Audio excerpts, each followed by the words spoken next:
Hello friends, you're watching The Night Watchman, where every day you'll hear a brand new horror story that will send chills down your spine. But to keep bringing you these terrifying tales, we need your love and support. So don't forget to like, comment, and subscribe. Now let's begin the story. I never thought I'd end up working nights at a gas station in the middle of nowhere, but that's exactly where life dropped me. I was 23, broke, and one late rent notice away from sleeping in my car. My name's Eli Turner, and this all started in the winter of 2017, right after my mom's heart surgery. I'd been trying to juggle everything: classes at a community college in Roanoke, Virginia, a part-time job at a pizza place, and taking care of my mom. But when she got sick, the medical bills hit harder than I expected. My stepdad bailed 2 months into her recovery, left a note on the counter, and a half-empty bottle of whiskey on the table. That was the day I quit college and started looking for full-time work. After 3 weeks of no luck, I landed a night shift job at Hollow Creek Fuel and Market, a little gas station that sat off Highway 221, a few miles north of the Blue Ridge Parkway. I found the listing taped to the window of a Dollar General, handwritten, half-faded: "Help wanted, night attendant, reliable only. Ask for Roy." Roy, as it turned out, was the owner, Roy McAllister, a gruff man in his late 50s with a limp and a voice like gravel soaked in bourbon. He lived in a small trailer right behind the station. When I met him, he didn't even look up from his crossword. "You worked nights before?" he asked once. "At a diner in Salem," I said. He nodded slowly. "You get drunks, you get weirdos, you don't get brave. You just stay behind that counter and mind the register. Coffee fresh, lights on, door locked after midnight. Got it?" I nodded. Then his tone changed, just slightly. "And if anyone comes around acting strange, you call me no matter what time. You call. You don't go outside, you don't talk through the door, you call me. Understand?" Something about the way he said it made me uncomfortable. His eyes held mine a second too long. "Yeah," I said. "Sure. Good." He handed me a key ring. "Welcome to Hollow Creek." The first few nights were fine. Dead quiet, actually. The station had 2 pumps under a flickering awning, a Pepsi machine that ate quarters, and a single security camera that gave a foggy black and white feed of the lot. Inside, it smelled like burnt coffee and diesel. A radio behind the counter played low country tunes through static. I stocked shelves, cleaned the counter, refilled the soda fridge.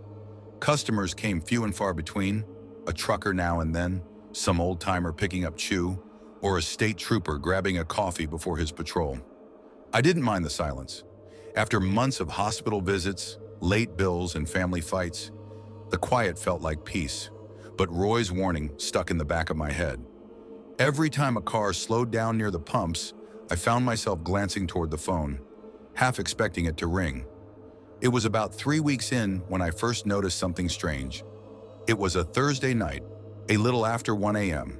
A heavy fog had rolled in, the kind that makes the headlights of passing cars look like ghosts drifting through smoke. I was sitting behind the counter, half watching an old horror movie on my phone when I saw it. Movement on the security feed. A figure walking in from the tree line across the road. At first, I figured it was a local cutting through the woods. Maybe someone broke down. But the longer I watched, the more wrong it felt. The man was tall, lean, wearing a dark jacket and jeans. He didn't come from the road. He came out of the trees. He stopped just outside the reach of the lights and stood there, staring at the front door. He didn't move, didn't look around, didn't wave or signal, just stood there. I squinted at the feed, thinking maybe it was a trick of the fog, but no, he was there, clear as day. I waited a minute, then 2. He didn't approach the door, didn't pump gas, just stayed rooted to the spot, head tilted slightly upward, like he was looking at the camera. My chest started to tighten. I remembered what Roy had said. "If anyone acts strange, you call me." So I did. He picked up on the second ring, voice groggy. "Yeah. Roy, there's a guy out front," I said. "He's just standing there by the door." "Describe him," he said flatly. "Dark jacket, jeans, maybe mid-40s, kind of tall. He came out of the woods." There was silence. Then I heard a faint rustle, like he was getting up. "Stay put," he said finally. "Don't move. Don't talk to him. I'm coming down." "Roy," he hung up. I stared at the phone, unsure what to do. When I looked back at the monitor, the man was gone. My stomach dropped. 10 seconds later, I heard pounding footsteps outside. Then the door flew open. Roy stormed in barefoot, wearing pajama pants and holding a shotgun. "Where is he?" he barked. I froze. He was just there, on the camera." Roy pushed past me and leaned over the monitor. He rewound the tape and paused it on the grainy frame showing the man's face, or part of it. It wasn't clear, but something about it made my skin crawl. Roy stared for a long time, then whispered under his breath, "Not again." He turned to me, eyes hard. "Go home." "What?" "Go home, Eli. Right now." "But now." His voice cracked like a whip. I didn't argue. I grabbed my coat and left. The next morning I called him, but he didn't pick up. Later that afternoon, he left me a voicemail. "I'll understand if you don't want to come back," he said. "No hard feelings." I didn't reply, but that night I went back. Rent doesn't pay itself, and I needed the money for a while. Nothing else happened. But something in Roy had changed. He started sitting on the bench outside his trailer every night with that same shotgun across his lap, eyes on the tree line. He didn't talk much anymore. If I brought up what happened, he'd change the subject. Sometimes I'd catch him staring at the woods behind the station like he was waiting for something. It was about a month later when everything went to hell. Another quiet shift. No cars since midnight. The clock on the wall ticked past 2 a.m. I was sipping stale coffee when the lights flickered. Once, twice, then came back. A soft scraping sound echoed from the glass door. I froze. I glanced at the monitor, and there he was, the same man from before, standing just outside the door. His face was half shadowed by the brim of his hat, but his mouth, God, it was twisted into a strange grin. He lifted his hand and dragged his fingertips slowly down the glass. Skreek! I backed away. The phone sat on the counter, but I couldn't move. My legs felt like concrete. Then he tilted his head again, same angle, same slow motion as before, and pointed toward the back of the store. I turned just in time to hear it, footsteps in the storage room, heavy, deliberate. "Roy!" I yelled, snatching the phone and dialing his number. No answer. I heard something shift in the back room, like a box sliding across the floor. My pulse thundered in my ears. I ran for the back door, keys shaking in my hand, and bolted into the cold night. The fog was thick, swallowing the lights as I sprinted to my car. I didn't look back until I hit the road. When I did, I saw two things through the rearview mirror. The man still standing at the front door, and the backroom light flickering on and off, like someone was walking through it. The next morning I called Roy again. This time the number didn't even ring, just a dead tone. I never went back. A week later, I drove by Hollow Creek on my way to visit my mom. The station was dark, pumps shut off, the sign gone. Roy's trailer sat empty, the porch light still on. I asked around later, and one of the locals told me Roy had moved to Tennessee to live with his sister. But then he said something that made my stomach turn. "Funny thing though," he said, "that gas station's been empty 3 times since the 90s. Each time the owners leave in the middle of the night. My uncle used to say there's a man that comes out of them woods some nights, just stands there, looks in the glass. Ain't nobody ever caught him on camera proper." I laughed it off, but when I drove past the old lot again a few months later, I couldn't help myself. I slowed down. The place was still empty. The pumps rusted, the windows fogged over. But as my headlights swept across the storefront, I saw it. Just for a split second, a figure standing inside the glass, head tilted up toward the road.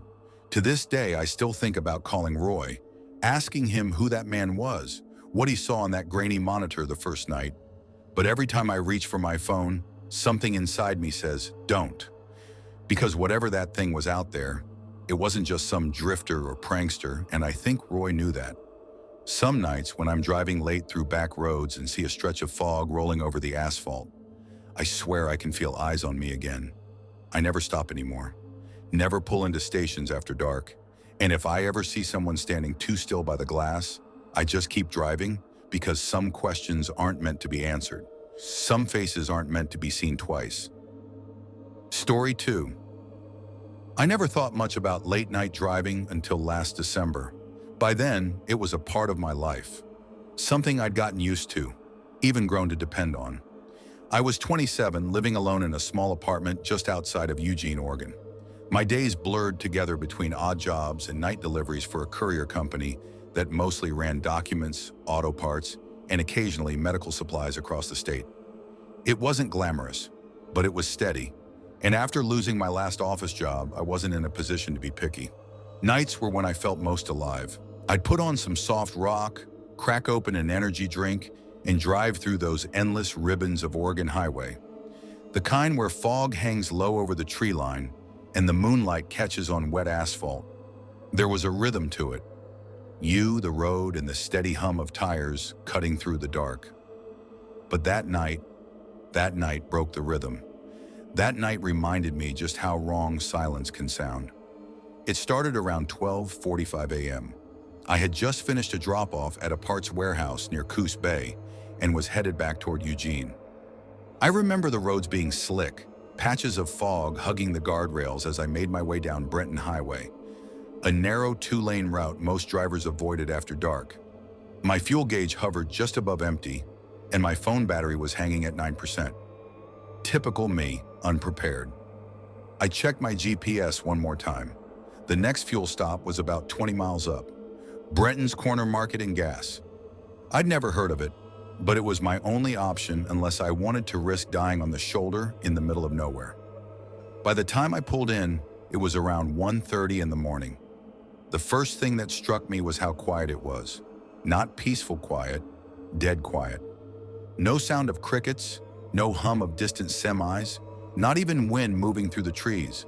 The gas station looked like it had been there since the 70s. Faded yellow paint, canopy lights flickering, a Pepsi sign half hanging off the storefront. There were two pumps. One of them was occupied by a dark blue Ford Explorer. Its engine was off, lights dark. I figured someone had stopped to sleep. I'd done the same plenty of times. Still, something about the way it was parked, perfectly centered, headlights pointing toward the road, made me hesitate. I pulled up to the other pump and shut off my car. The November air cut through my jacket as soon as I stepped out. The cold sharp enough to sting my nose. I shoved my hands into my pockets and looked around. Inside the store, the lights were on, dim but steady. There should have been someone behind the counter. There wasn't. I swiped my card, started the pump, and tried to shake off the unease. Just another rural stop, I muttered under my breath. But my mind wouldn't shut up. I noticed the trash cans hadn't been emptied in a while. Wrappers piled up, some caught in the wind. The ice machine outside was dented. The vending machine's display flickered between $1.25 and static. And the weirdest part, the Ford's hood was cold. Not warm from a recent drive, not even lukewarm. Just cold metal under the pale fluorescent light. Whoever had parked it there had done so hours ago. My stomach tightened. When the pump clicked off, I capped the tank and looked toward the store again. Still no one. Usually I'd just leave, pay at the pump and go. But something made me want to look. Curiosity, maybe, or that quiet voice that tells you something's not right. I walked toward the door, my boots crunching against the cracked concrete. The sign above the door said, "Open 24 hours," but half the letters were burned out. I tried the handle. It opened. The bell above the door jingled weakly as I stepped in. The air inside was heavy. It smelled like motor oil, old coffee, and that strange sour tang you get from a refrigerator that's been off too long. There was a counter up front with a cash register, a coffee station to the right, and two short aisles stacked with chips, jerky, and soda bottles. Everything was coated in a thin film of dust. "Hello," I called out. My voice sounded too loud. "Anyone working tonight?" Nothing. I waited a few seconds, then called again. "Hey, I just fueled up. You guys open?" Still silence. That's when I noticed the small radio sitting on the counter. It was on, barely, whispering static through the speaker. Every few seconds, it would catch a fragment of a station, a word, a note, then hiss again. My throat tightened. "Okay," I muttered. "This is weird." I walked behind the counter. There were two doors in the back. one labeled Employees Only, the other blank. I hesitated, then reached for the employee door. It wasn't locked. The room behind it was small, just a desk, a coffee maker, and a half-finished crossword puzzle. The coffee pot was cold, but there was a fresh cup sitting beside it, half full. The steam had long since gone, but a small lipstick mark stained the rim. Whoever had been there hadn't left long ago. I pulled out my phone's 7% battery. No signal. Great, I muttered. I turned back toward the store and froze. The door I'd come through, the glass front door, was now half shut. It had been wide open. I was sure of it. I swallowed hard, heart thudding. "Hello," I called again, this time louder. "Look, if you're trying to scare me, it's working." Still nothing. For a long second, all I heard was the hum of the refrigerator and the faint static of that radio. Then, faintly, something else. A thump, not loud, just enough to know it was real. It came from outside, near the side of the building. I crept toward the window. The parking lot looked the same, empty except for my car and the Ford. But the Ford's headlights, they were on now. I hadn't heard an engine. My heart climbed into my throat. I reached slowly for the door, debating whether to bolt for my car or check what was going on. My brain screamed at me to leave, but some part of me, wanted to understand what I was seeing. I pushed the door open and stepped out. The cold hit me like a wall. My breath fogged the air. The Ford's lights glared across the asphalt, making the surrounding dark seem even blacker. "Hello?" I called, my voice cracking. "If anyone's there, I'm calling the cops." Nothing. Then from behind the store, another noise. A scrape like metal against concrete. I took a few steps toward the side of the building. My flashlight flickered weakly, my phone's LED barely cutting through the dark. The sound came again, closer this time. "Hey!" I yelled. "What the hell are you doing back there?" I rounded the corner, and the smell hit me before I saw anything. It was metallic, thick, wrong. Then the beam of my light landed on something that made my knees nearly give out. Two bodies, a man and a woman, lay crumpled near the dumpster. The man wore a Brenton's Market shirt. The woman, a dark hoodie, jeans. Her face was pale, her eyes wide open, staring at nothing. For a second, I couldn't breathe. The world tilted, my heart pounding so hard I thought I'd black out. "Oh God," I whispered. "Oh my God." I stumbled back, fumbling for my phone. 911, the operator answered, her voice calm and practiced. "What's your emergency?" I was shaking so bad I could barely form words. There's two people dead. I'm at the Brenton's Corner gas station, out on Highway 9. They're behind the building. Sir, slow down. Are you safe?" I swallowed hard, glancing around. "I don't know, I think so. I don't see anyone else." "Okay, stay on the line. Do not approach the bodies again. Officers are being dispatched to your location. Can you tell me if you see any vehicles nearby?" I glanced toward the parking lot. The Ford's headlights were off again. "Yeah," I said hoarsely. "There's a blue Ford Explorer, but it's just sitting there." The dispatcher paused. "Sir, are you sure the vehicle was off when you arrived?" My breath caught. It was off. Then it wasn't. Then it was again. "Stay where you are," she said. "Help is coming. Don't go near that vehicle." I nodded, though she couldn't see me. My chest ached. I started pacing, trying not to look toward the bodies. 5 minutes passed. 10, then 15. No sirens, no headlights on the horizon. The phone connection started crackling, the signal cutting in and out. "Ma'am," I said. "Hello? Are they close?" Static, then silence. That's when I heard it. A soft click, like a car door closing. My blood ran cold. I turned toward the Ford. The driver's door was shut now. It had been open, and behind the windshield, just for a moment, I saw movement, a shape. Someone sitting in the driver's seat, face obscured by the reflection of the gas station lights. I froze. Then the headlights flicked on again, blinding me. I stumbled back, shielding my eyes. "Hey, who are you?" I shouted. The engine roared to life. The tires screeched. The Ford lurched forward. Straight toward me, I barely dove aside in time, rolling across the cold concrete as it tore past, missing me by inches. I heard it fishtail onto the highway, then vanish into the dark. I lay there gasping, my hands scraped raw, my phone shattered where it had hit the ground. The silence that followed was unbearable. The cops arrived 40 minutes later. By then, I was sitting on the curb, hugging my knees, staring blankly at the flickering lights of the store. They asked me questions. What time I arrived, what I saw, what direction the vehicle went. I told them everything, but I could tell they didn't fully believe me. One of them, a young deputy with dark circles under his eyes, pulled me aside after taking my statement. "You said the car came back on its own?" I nodded. "Yes, I swear to God, no one was in it when I pulled up. It was cold." He exhaled slowly, scribbling something down. "You sure you didn't see anyone get in?" "No," I whispered. "Not until it was already on." He didn't say anything after that, just gave me a look. The kind that says he's already made up his mind. After a while, he told me I could go. I didn't argue. I drove home in silence. No music, no headlights passing me by. Just the road and the lingering stench of something foul still stuck in my memory. The next day I checked the news. 2 found dead at Brenton's Corner gas station. Authorities investigating. No names, no suspects, no mention of a blue Ford Explorer. I called the sheriff's department a week later, trying to follow up. They told me the case was active but wouldn't release details. After that, I stopped calling. Stopped driving at night too.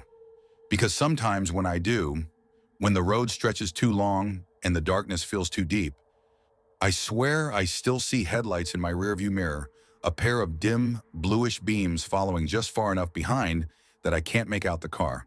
And sometimes I tell myself it's just another driver. But deep down, I know better. Because I remember the silence. And now I know. Silence doesn't always mean peace. Sometimes it means something is still out there. Story 3. I never thought a gas station could make me afraid of the dark. But every time I drive past Miller's Stop now, even in broad daylight, I get that same hollow feeling in my chest. The one that tells me I came closer to dying that night than I'll ever be able to prove. It's been almost 3 years since it happened. But if I close my eyes, I can still see it all. The lights, the smell of gasoline and rain, and the face of the man inside. To explain how it happened, I have to start with who I was back then.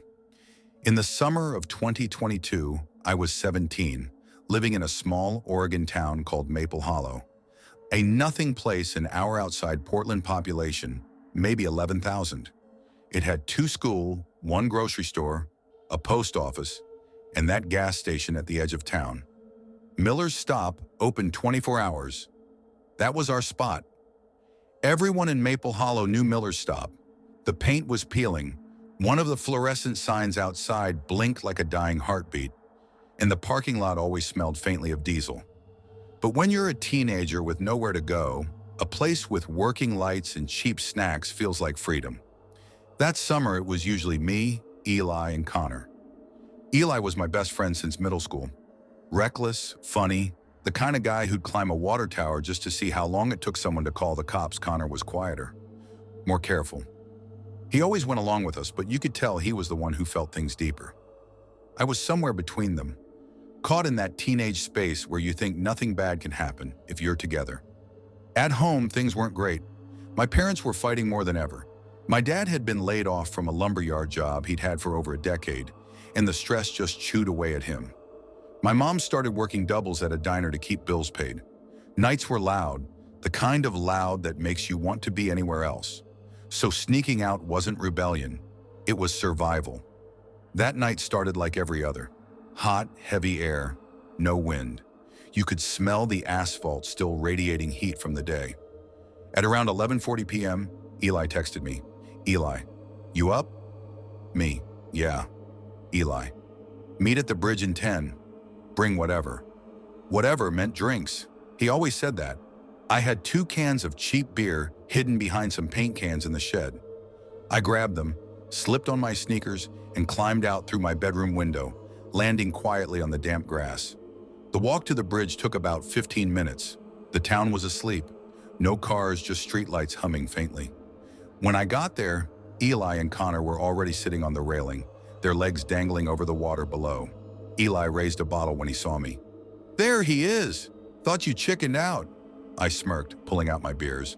"You wish." Connor looked over. "You guys really want to go to Miller's? It's like midnight." Eli grinned. "Exactly. That's when the weird stuff happens." I laughed, shaking my head. "You mean when people just buy gas?" "Come on," Eli said, hopping off the rail. "We'll get chips, maybe walk down by the field. Summer's almost over, man. We're running out of nights like this." He wasn't wrong, so we started walking, three dumb teenagers on an empty road. Miller's stop sat just off Highway 9, a single building with two pumps out front and a flickering sign that hadn't been replaced in years. The air there always smelled like oil and stale coffee. We got there around midnight. The inside looked the same as always, bright, but somehow still grim. The hum of refrigerators filled the silence.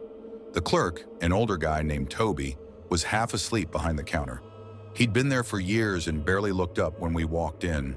Eli went straight to the back for the bathroom, muttering about too much whiskey. Connor and I started wandering the aisles. That's when I noticed him.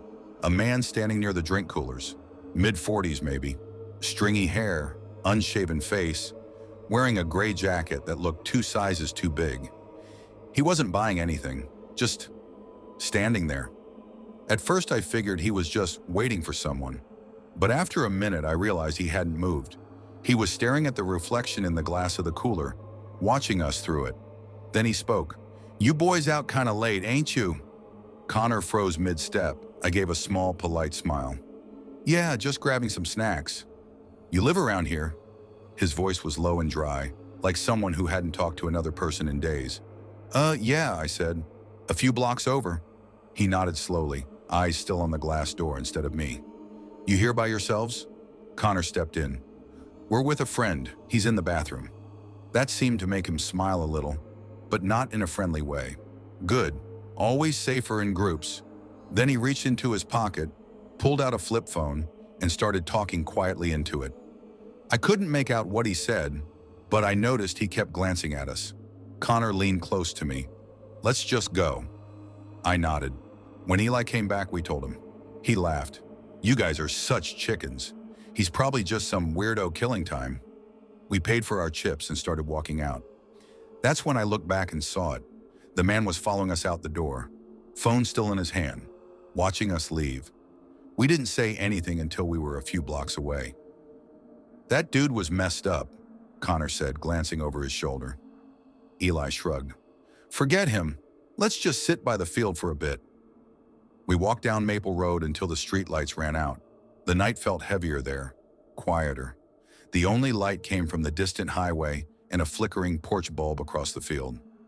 We sat on the curb, opened our beers, and started talking about nothing. College, cars, how Connor wanted to move to Seattle someday. The usual stuff, but I couldn't relax. Every few minutes, I found myself looking down the road. That's when I saw the headlights. A dark sedan rolled past us, then slowed. It didn't feel right. The car stopped for a second, then drove off. "See?" I said quietly. "That's weird." Connor frowned. "You think it's him?" Before Eli could answer, the same car came back, this time pulling to the curb. The door opened. 2 men got out. Both looked rough, dirty jeans, hoodies, tired faces. One of them had something shiny tucked near his waistband. My brain didn't want to process what it was, but it was unmistakable. A gun. "Run," Connor whispered. And we did. We bolted across the road, cutting through a yard, jumping a low fence. My chest was burning by the time we ducked behind a shed. Eli grabbed my arm, eyes wide. "You saw that, right?" "That was a gun, dude." I nodded, trying to catch my breath. Then we heard it. Footsteps on gravel. The men were following us. Connor peeked through a crack in the fence. "They're looking around. One's got a flashlight." We stayed perfectly still. I could hear my pulse in my ears. One of the men muttered something, too low to make out, then spat on the ground. For a full minute, they circled the area. Then silence. A car door slammed. Tires crunched. They were leaving. We waited another few minutes before we dared to move. "Where's Connor?" I asked suddenly. Eli looked around. He was right behind me, but he wasn't. We whispered his name, moving carefully through backyards, but he was gone. My phone buzzed suddenly, making me jump. It was a text from Connor. Connor, I'm good. Hopped fences. Think they followed me in another car. Going home. Relief hit me so hard I almost cried. Let's get home, Eli said. Now. We started walking fast, cutting through side streets to stay out of sight. I kept glancing behind us. My gut told me we weren't safe yet. When we reached Willow Avenue, my stomach dropped. The same sedan was parked at the end of the street, headlights off. Go! I hissed. We sprinted again, cutting through alleys and backyards, climbing fences until my hands were raw. Every time I looked back, I half expected to see those men stepping out of the dark. By the time I got home, my legs were trembling. I didn't even use the window. I went straight to the front door, unlocked it, and bolted to my room. Another text came in from Connor. Connor, made it. They followed me for a while, but turned off near the highway. None of us slept that night. It's been years now. Eli doesn't talk about it. Connor moved to Seattle like he always said he would, but he never goes out at night anymore. And me, I still live in Maple Hollow. I drive past Miller's Stop almost every day on my way to work. The gas station's still there. The sign still flickers, but sometimes, late at night when I stop for gas, I swear I see a man standing near the coolers, just watching through the glass. And every time, I remember that voice. You boys out kind of late, ain't you? Maybe he was just a creep. Maybe he was something worse. All I know is if we hadn't run when we did, we wouldn't be here now. Story 4. I never thought my life would come to this. Working alone at a gas station in the middle of nowhere, counting the hours between customers and trying not to think too much. My name's Lucas Rivera, and if you'd told me 5 years ago that this would be my life, I would have laughed in your face. Back then, I had plans. I was a mechanic at Harper's Auto in the small town of Ridgway, Colorado. It wasn't a big place, but we had a steady stream of regulars, farmers, truckers, locals, needing oil changes. My boss, Tom Harper, was more like a father than a manager. He taught me everything I knew about engines and life. Honestly, I'd lost my real dad when I was 16, and Tom was the kind of man who filled that space without ever making it awkward.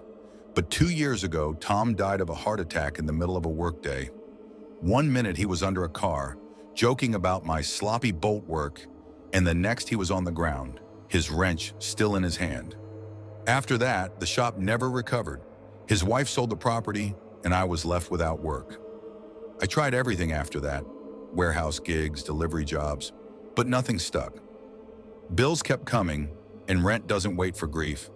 So when I saw the listing for Ridgway Fuel Stop, the only gas station for 20 miles in either direction, I took it. The pay wasn't great, but it was steady, I figured. How bad could nights at a gas station be? Turns out bad enough that I still wake up some nights thinking about that shift. The one I can't forget, it was late November, bitterly cold, the kind of night where the wind cuts right through your jacket no matter how thick it is. The store was quiet except for the buzz of the fluorescent lights overhead and the low hum of the coolers in the back. It was 2:14 a.m. I remember the exact time because I was leaning on the counter, watching the security monitor, half dozing with a paper cup of burnt coffee in my hand. I just finished restocking the chip aisle, and the place was spotless. Outside, the highway was a ribbon of black, stretching endlessly into the dark. When you work nights like that, silence starts to feel heavy. Every sound becomes exaggerated. The drip of the coffee pot, the faint click of the clock, the wind rattling the glass door. You start to imagine things. So when the doorbell chimed, I nearly jumped out of my skin. A man walked in, mid-40s maybe, thin, tall, wearing a dark denim jacket and a faded baseball cap. His jeans were caked with mud. He didn't say anything at first, just nodded and walked toward the coolers. Evening, I said, trying to sound casual. He didn't reply. He just grabbed a bottle of water, stared at it for a moment, then walked to the counter. That'll be $1.79, I said. He handed me 2 crumpled dollar bills without looking up. His hands were shaking slightly, the knuckles red from cold. You doing all right out there? I asked, handing him his change. He finally looked at me, and there was something off about his eyes. Bloodshot, yes, but deeper than that. They looked haunted. "You shouldn't be here tonight," he said quietly. I froze. What's that supposed to mean?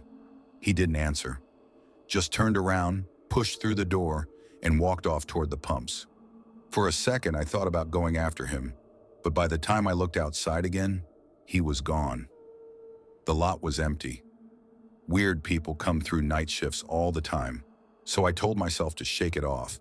Maybe he was drunk, maybe high, but there was something in the way he said it, calm, almost sad, that stuck in my head. About 10 minutes later, the lights flickered, not all at once, one by one, like a wave passing through the store.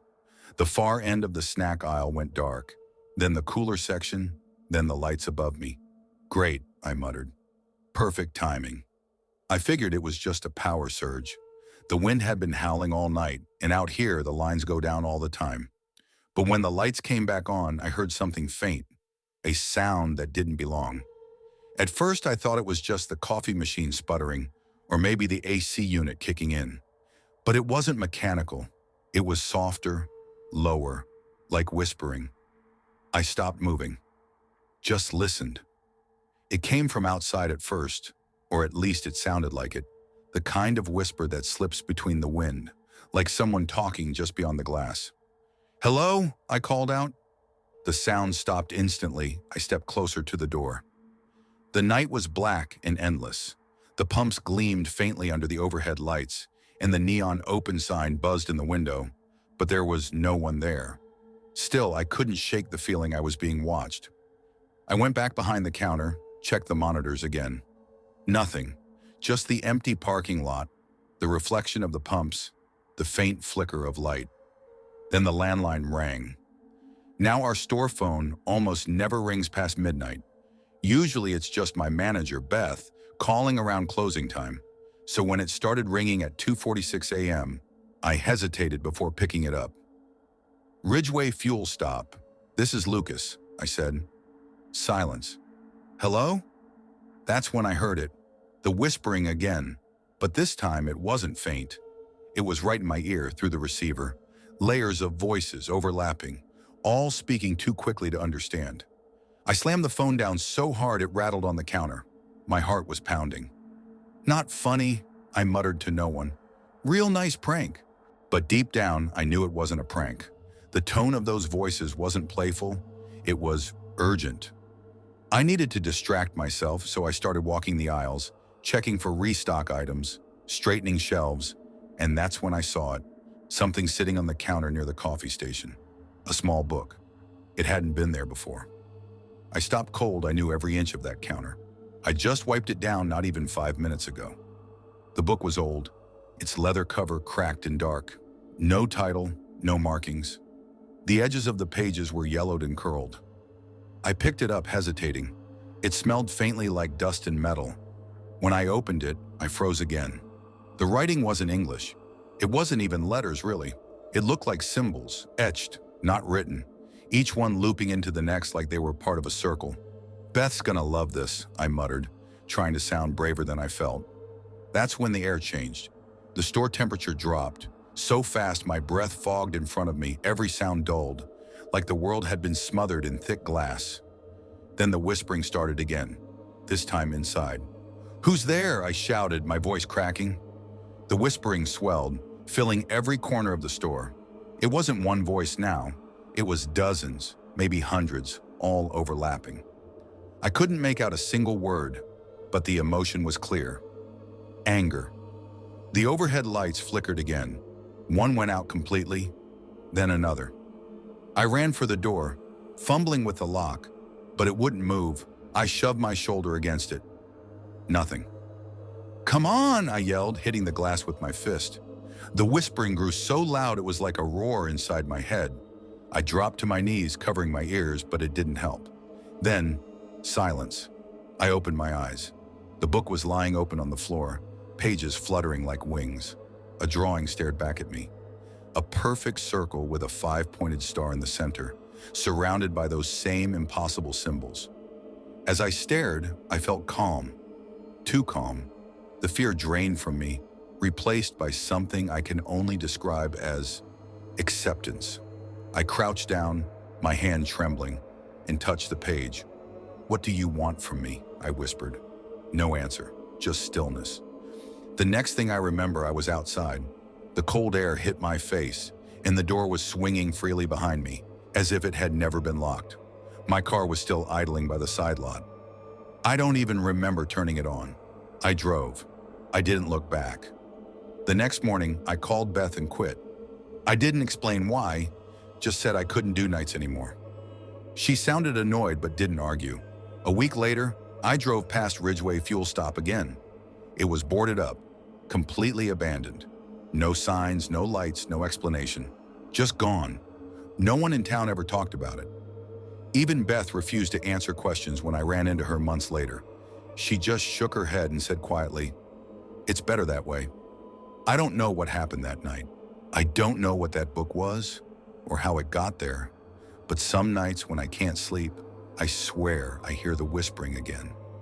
Faint, distant, like it's just outside the walls. And sometimes when I close my eyes, I see that same circle burned into the back of my eyelids, bright, pulsing, alive. I tell myself it's just a memory, just exhaustion, trauma, stress. But deep down, I know better. The voices didn't stay in Ridgeway. They followed me. Story 5. I never thought I'd end up working the night shift at a gas station on the edge of Ridgeway, Colorado, but life doesn't always go the way you think it will. My name's Daniel Reese. I'm 27 years old, and for the longest time, I thought I'd be doing something completely different with my life. I grew up right here in Ridgeway, a small mountain town about an hour and a half south of Grand Junction. It's one of those places people stop to gas up before heading deeper into the San Juan Mountains. It's quiet, almost too quiet sometimes. The kind of quiet that makes the sound of wind brushing through the pine trees seem louder than it should be. When I was a kid, I couldn't wait to leave. I used to sit on my porch with my dad, watching the headlights roll down Highway 550 and disappear into the dark. I'd tell him, "One day I'm gonna follow those lights." He'd just chuckle, hand me a Coke and say, "You'll get there, Danny, but don't be in such a hurry to leave what you'll miss later." He was right about a lot of things, but he wasn't around long enough to remind me. He passed away when I was 21, a heart attack. He'd been working double shifts at the lumber mill trying to keep up with bills. My mom didn't take it well. She started drinking again, and before long, I was working 2 jobs to keep her house from falling apart. By the time I hit 26, I'd burned out completely. The only steady thing I could find that didn't kill my back was a night clerk position at Ridgeway Fuel and Stop, the only gas station within 20 miles. It wasn't glamorous, but it paid just enough to get by. And honestly, I liked the nights, the stillness. The feeling that the world had gone to sleep and I was the only one keeping watch. The station sat right off a lonely stretch of highway, surrounded by dark forest on 3 sides. From the outside, it looked like any other small town stop. 2 pumps, a faded sign that flickered when the wind picked up, and a row of buzzing fluorescent lights that cast everything in a sickly white glow. Inside, it smelled like old coffee and dust. My boss, Mr. Carver, was an old-timer with a limp and a voice like gravel. He ran the place for almost 30 years, ever since his brother died in a car wreck out on the same highway. He didn't talk about it much, and I didn't pry. When he hired me, he said, "The night shift's mostly dead quiet. Lock up the restrooms after 10, keep the coffee fresh, and don't let the drunks inside, you'll do fine." And for the first few months, he was right. Most nights it was just me, the hum of the coolers, and the occasional trucker who stopped in for gas and jerky. Sometimes when it got real late, I'd take my coffee outside and sit by the ice machine, staring at the black tree line across the road. I liked the way the cold air felt. Sharp, clean, quiet. But there was one night last fall that changed everything. It started out like any other. Clear sky, temperature dropping fast. The clock had just hit 9:45 p.m. when the day guy, Elliot, tossed me the keys and said, "Nothing much tonight, just the usual. I cleaned the bathroom already." "Appreciate it," I said. He paused on his way out and smirked. "Hey, if some weirdo comes wandering in again, asking for directions to the Ridge Trail, tell him it's closed. Been too many missing folks this year." I gave a dry laugh. You really think they're still out there? Elliot shrugged. Every town's got its story, man. Then he was gone, the bell over the door jingling as he disappeared into the dark. The hours passed slow. Around midnight, I wiped down the counter, checked the back storage, and made another pot of coffee even though I knew I'd barely drink it. The camera monitors flickered on the shelf beside me. 4 feeds showing different corners of the station. Front pumps, main entrance, back hallway, and the restroom corridor. I remember looking up at them every so often, mostly out of habit. Everything was still. By 1:30 a.m., the highway was empty. The only sound was the low hum of the soda machine and the occasional groan from the old building settling in the cold. I was halfway through a book when I heard it. A faint clunk. It came from the back hallway. I frowned, muted the small radio I kept by the register, and listened. Nothing. Just silence. Still, something felt off. I stood up, grabbed the flashlight, and started down the hall. My boots squeaked on the linoleum. When I reached the restroom, I froze. The door was open. Just barely, maybe an inch. Now, normally, that wouldn't mean much. But I knew I'd checked it earlier. I always did. Mr. Carver was strict about it. Said people sometimes tried to crash in there overnight. Hello? I called. No response. I pushed the door open slowly. The beam of my flashlight cut across the mirror, the sink, the single stall. All clean. No one inside. I exhaled and let out a nervous laugh.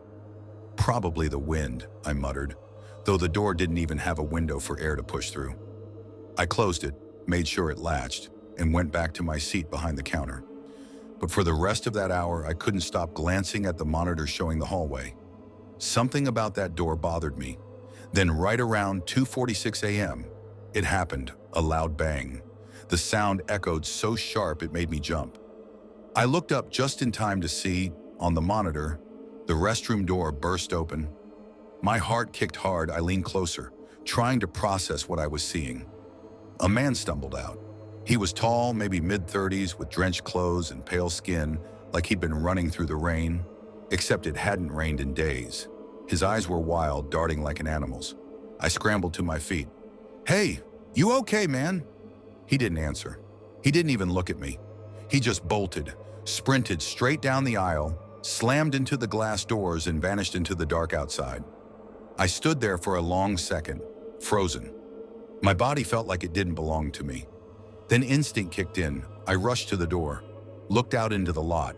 Empty. No car, no movement, no sound, but the wind brushing through the pines. I turned back toward the monitor, and that's when I saw it. My stomach turned cold. The recording from before the door burst open showed the hallway completely empty. No one entering. No shadow. No sound. He just appeared. I remember whispering to myself, "No, that's not possible." My hands were shaking as I grabbed the phone and called Mr. Carver. He picked up on the third ring, voice rough with sleep. "What is it, Reese?" "Sir, someone was just here. Came out of the restroom. I swear to God, I didn't see him go in." "What are you talking about? You've been drinking?" "No, sir. I'm serious. He just came out of nowhere and ran off." There was a pause, then a sigh. "Lock up. Go home. I'll check the footage in the morning." "But, Daniel, it's 3 in the damn morning. Lock up." Then he hung up. I stood there in the humming silence, every nerve screaming that something was wrong. Still, I did what he said. Locked the doors, turned off the lights, walked to my car under the floodlights' buzz. Every few steps, I kept glancing over my shoulder, half expecting to see that man standing in the shadows. The drive home was quiet, the kind of quiet that makes your own breathing sound too loud. The next morning, I showed up early. Mr. Carver was already there, a cup of coffee trembling slightly in his hand. "Let's see it," he said. I pulled up the footage on the back office computer. Together we watched the empty hallway, me behind the counter, and then the door bursting open, the man sprinting out. Gone. Mr. Carver leaned forward, squinting. "Rewind." I did. We slowed it down, frame by frame. The instant before the door moved, something flickered in the corner of the mirror. Not a person exactly, more like a shape, a blur of something that didn't belong. Then suddenly, he was there, Carver muttered, "What the hell?" We checked the restroom ourselves every inch. No attic, no crawl space, nothing. I remember him finally saying, almost to himself, "You know, this ain't the first time something weird's happened here." I looked at him sharply. "What do you mean?" He hesitated. "About 8 years ago, my brother, he was working this shift, told me he saw someone come out of that same restroom. Thought it was a drunk hitchhiker. Guy ran off before he could talk to him. 2 nights later, my brother's car went off the ridge. They said he must have fallen asleep at the wheel." I felt my stomach twist. "You think it's the same person?" Carver didn't answer. We watched the footage a dozen more times, trying to make sense of it, but there was no explanation. No entry, no exit, no tampering. For the next few weeks, I tried to convince myself it was a glitch. Maybe someone sneaked in earlier, but deep down I knew what I'd seen, and it wasn't human. Because after that night, things changed. Every shift after 2 a.m., I'd hear faint thuds from that hallway, like footsteps just beyond the camera's range. Sometimes the door handle would rattle softly, even though the restroom was locked. And sometimes when I'd walk past it, the air would turn cold enough for my breath to show. One night I swear I heard whispering, faint, muffled, coming from inside. I stopped, pressed my ear to the door. It was a man's voice, strained, panicked. "Don't open it." My blood froze. I backed away slowly and spent the rest of the night behind the counter, staring at the monitor. The door didn't move again, but the camera feed kept flickering, like it was trying to show me something just beyond what I could see. I told Carver again the next morning. He just looked tired. "Maybe it's time to let that old place rest," he said. "What do you mean?" He rubbed his temples. "I'm selling. Ridgeway Fuel's been losing money for years anyway." I didn't argue. Part of me was relieved. When the new owners took over 6 months later, they gutted the place, remodeled it into a clean, bright convenience stop. I quit before the reopening. I couldn't stand the idea of walking back into that restroom hallway again. That was 2 years ago. Now whenever I drive past at night, I slow down. The building looks different. Fresh paint, digital pumps, new lights. But every time, I swear I still see it. That faint flicker on the glass door, like someone running by. And sometimes if I stop and listen, really listen, I can hear it under the hum of the lights. That same dull thud echoing from somewhere deep inside the walls. I know what I saw that night. And I know he wasn't just a man. He was running from something. Something that's still there.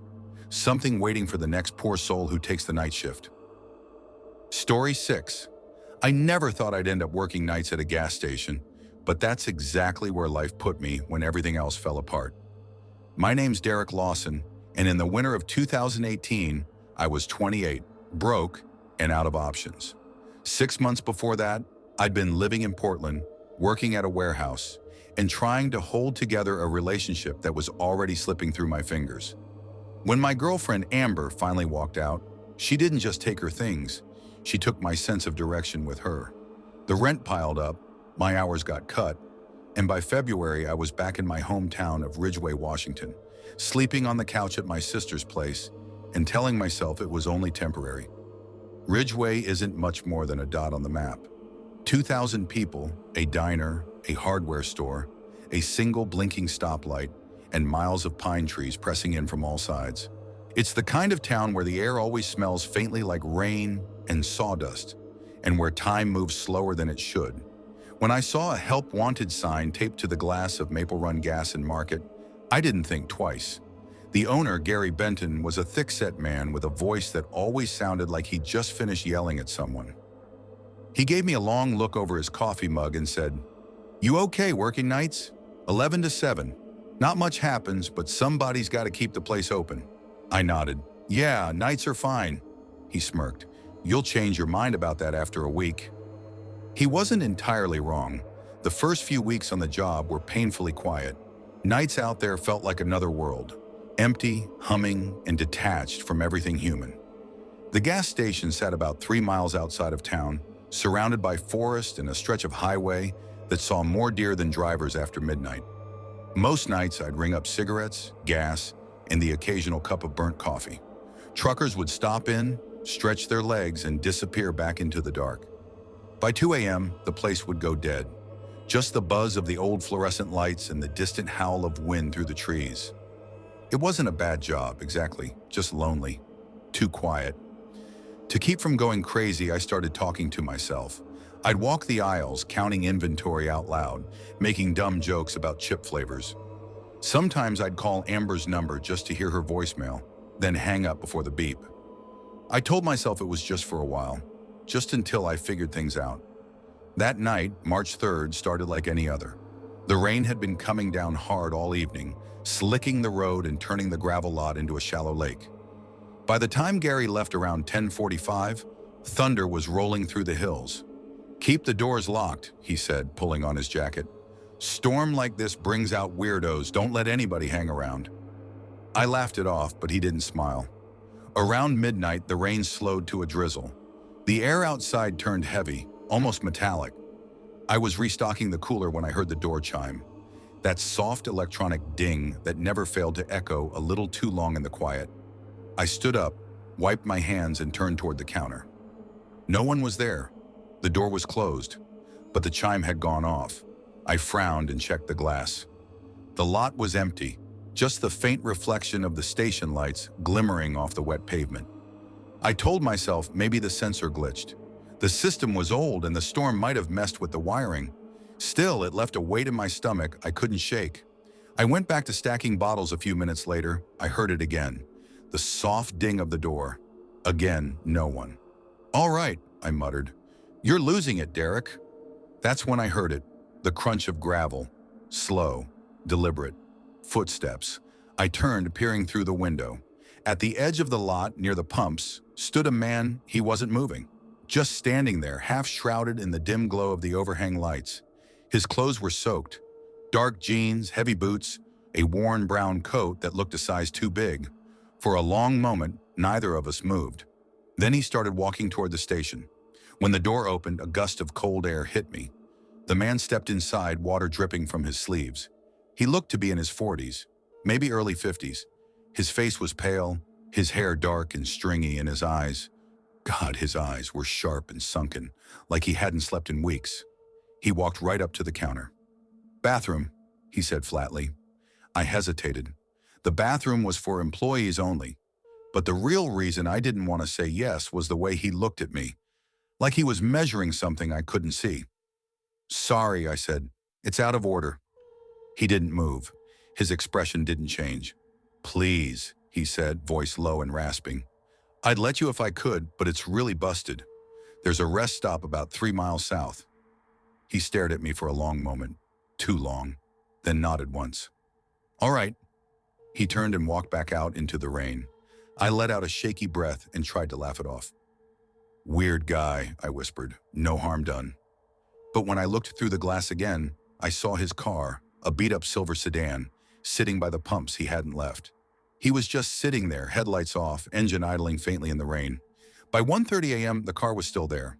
I called Gary. He answered on the 4th ring, sounding half asleep.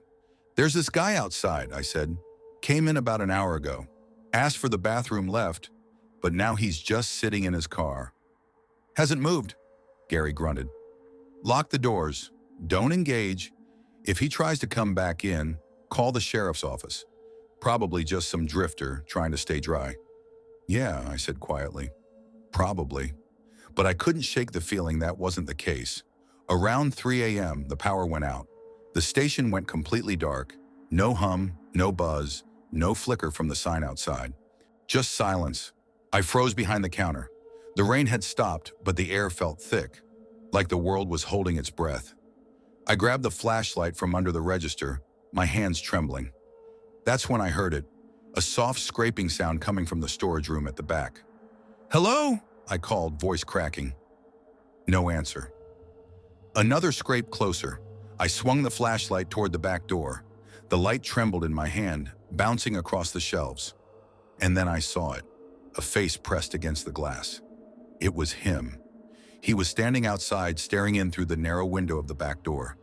His face was pale and slick with rain, his breath fogging the glass.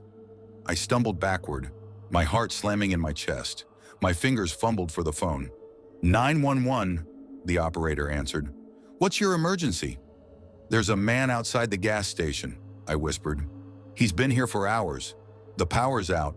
He's at the back door, just standing there." "Sir, stay on the line. Deputies are en route. Do not open any doors. Stay where you are."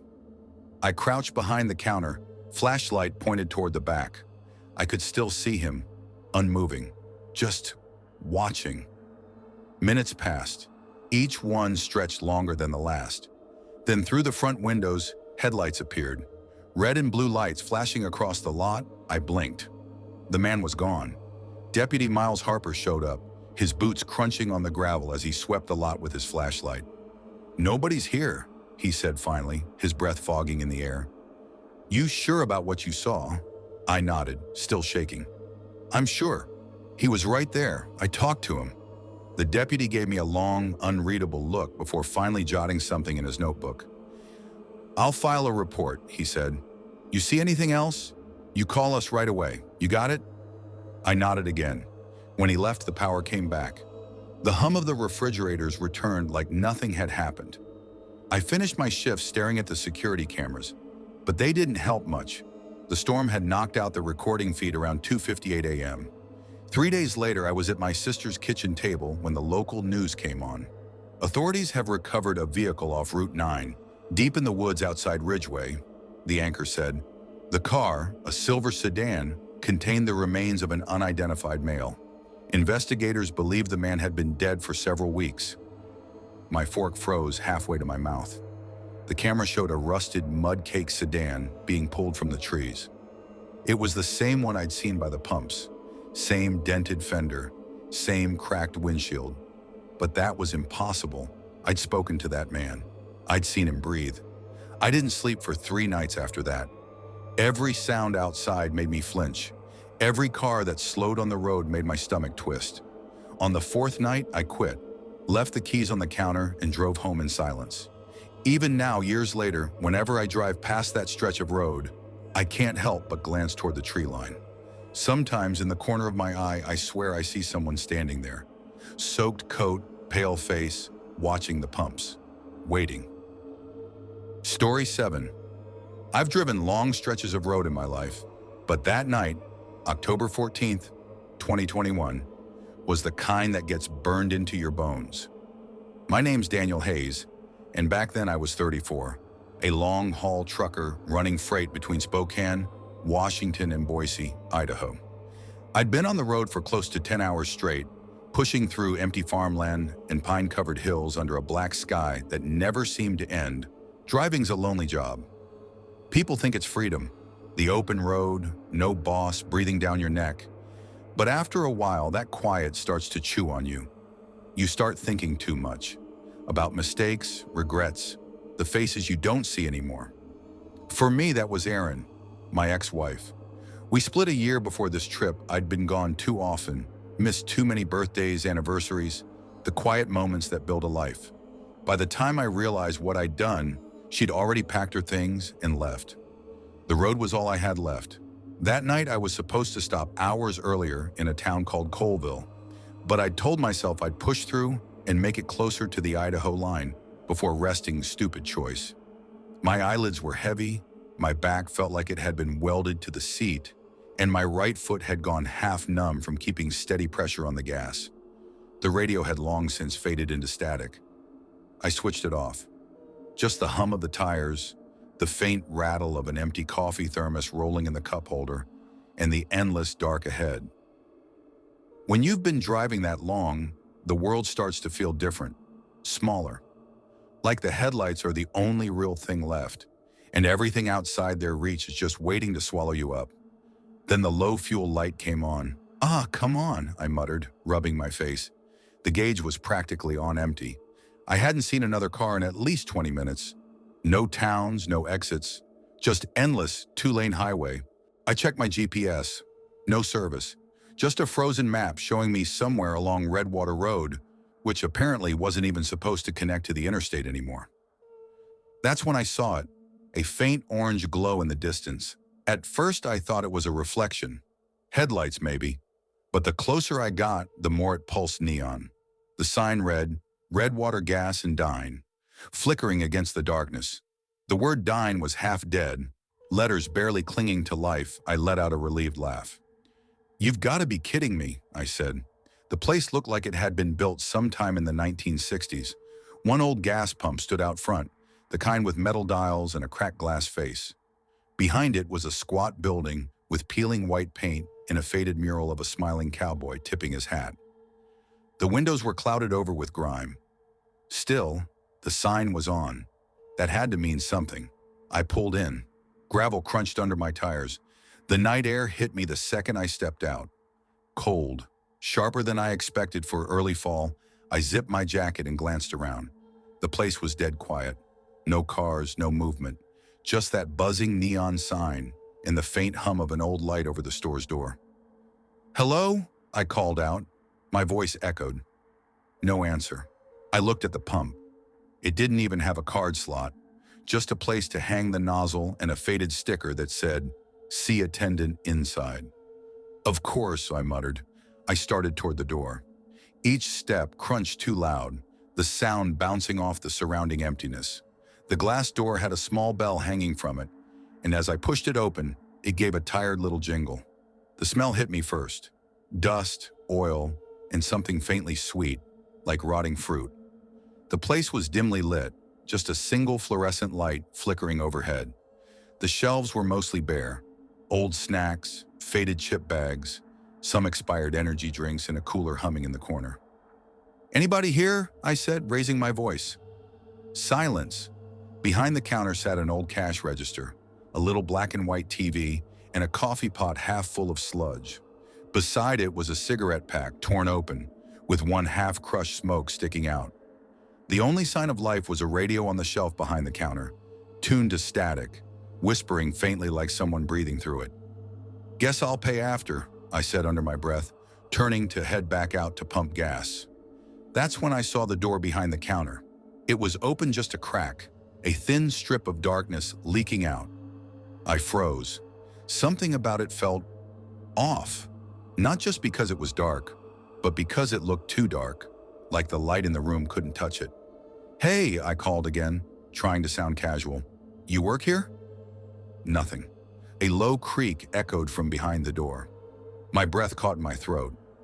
I told myself it was just the wind, or maybe an old hinge settling. Still, something in me tightened, like instinct knew what my brain refused to. I stepped closer to the counter.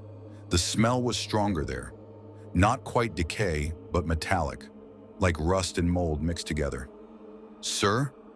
I tried again, softer this time. Then a sound, dragging, slow, deliberate. Something heavy sliding across the floor behind that door. I backed up. "All right," I muttered. "Nope, nope." I turned to leave, but the light flickered just once. And when it came back on, something had changed. Behind the counter, that cracked door was now open wider, halfway, and for a split second I saw movement of figure. It stood there, tall, thin, and wrong in a way I can't describe. Its shoulders sloped, its limbs seemed too long, and its head was tilted at an unnatural angle, as if it was studying me.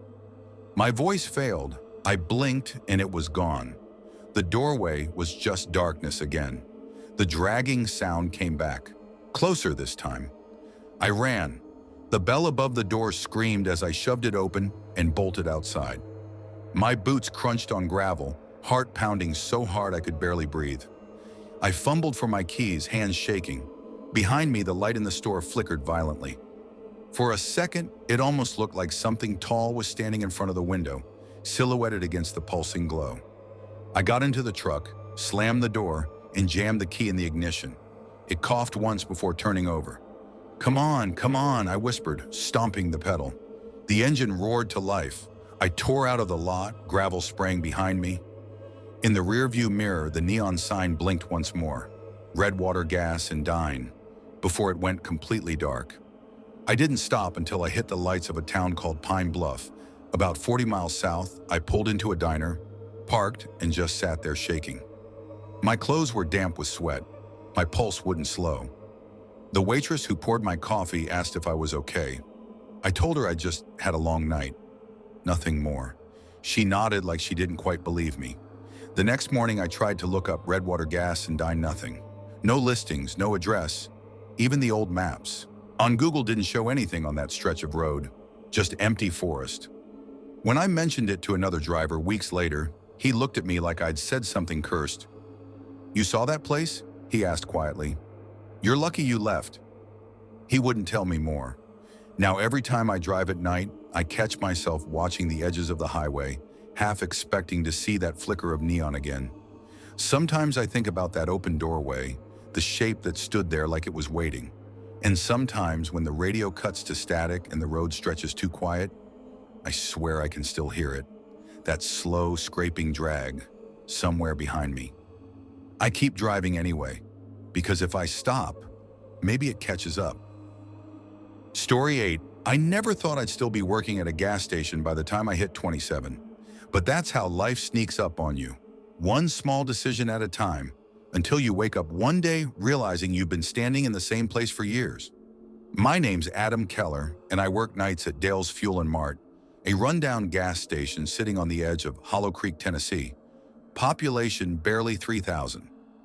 If you're driving through, you might miss it entirely, unless you need gas bad enough to pull off Highway 59. When I was younger, I told myself this was temporary. I'd save up, maybe take night classes, get certified as a mechanic or electrician. But plans don't mean much when you've got no one pushing you to keep them alive. My mom passed away when I was 19, lung cancer, and my dad, well, he started drinking before her funeral was even over. I stayed to look after him, and by the time I realized I couldn't fix him, years had gone by. Now most nights it's just me, the hum of the coolers, and the endless hiss of the highway. The gas station's been here since the 70s. The paint's peeled off the old Dale's sign, the roof leaks whenever it rains, and the fluorescent lights flicker like they're trying to give up. There's a security camera above the counter that records to a dusty monitor in the back room, but I doubt it's worked properly in years. I usually start at 10 p.m. and finish around 6. It's a quiet shift, sometimes too quiet. The night's got a weight to it in this part of town, like the dark presses down on you. That night, the night I'll never forget, was in early December. The kind of night where the cold doesn't just sit on your skin, it gets in your bones. Rain was coming down in sheets, hammering the roof, running down the glass like it was trying to drown the place. I was behind the counter, counting the register for the third time just to stay busy. I'd brewed a new pot of coffee, even though I knew nobody would buy it. The smell of burnt grounds mixed with diesel from outside. There was an old clock on the wall that ticked louder than it should have each second stretched. I'd had maybe 3 customers all night. A trucker grabbing jerky and a Red Bull, a couple in their 20s buying cigarettes, and some old guy who came in just to use the restroom and left without a word. By 2 a.m., the lot was empty again. The only light came from the buzzing sign above the pumps and the occasional flash of passing headlights on the highway. I leaned on the counter, scrolling through my phone, half awake. That's when I saw them, headlights cutting through the rain, pulling off the highway. At first, I didn't think much of it. Late-night drivers were common enough, but something about the way the car moved, it wasn't right. It didn't pull up to the pumps. It rolled slow across the lot, then stopped directly in front of the door. I watched through the window, the glass fogging from my breath. The rain was coming down so hard it looked like a moving wall of silver. I could barely see the car, but I caught the shape of it. An old Buick LeSabre, maybe mid-2000s, paint dark blue or black, hard to tell in the storm. The engine idled for a long time, then it shut off. My stomach tightened. I told myself it was just a normal customer, maybe someone who needed directions or to wait out the rain. Still, I found myself checking that the register drawer was closed, that the panic button under the counter still worked, just in case. The door opened and the chime above it rang out sharp. A gust of cold air blew in, carrying the smell of wet asphalt and something else, metallic, faintly sour. The man who stepped inside was tall, maybe 6'2", wearing a black hoodie with the hood pulled low over his head. Water dripped off him, forming small puddles on the tile.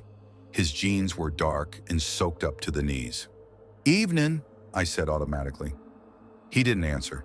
He just walked past the counter and headed toward the back, where the coolers lined the wall. I tried to keep my voice steady.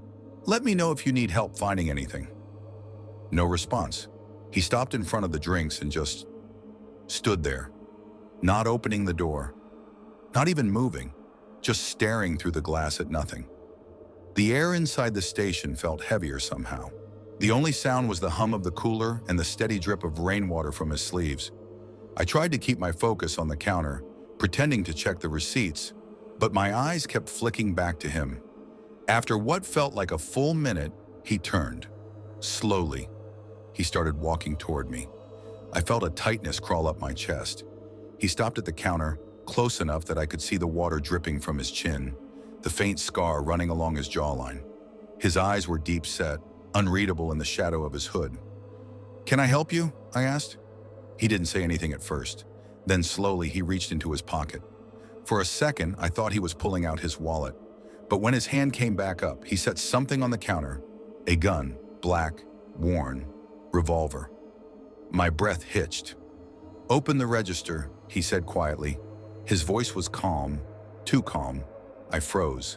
"Now!" I fumbled with the keys. My hands shook so bad I dropped them once before the drawer finally popped open with a sharp ding. I started pulling the bills out, my fingers clumsy, shoving them into a plastic bag, faster.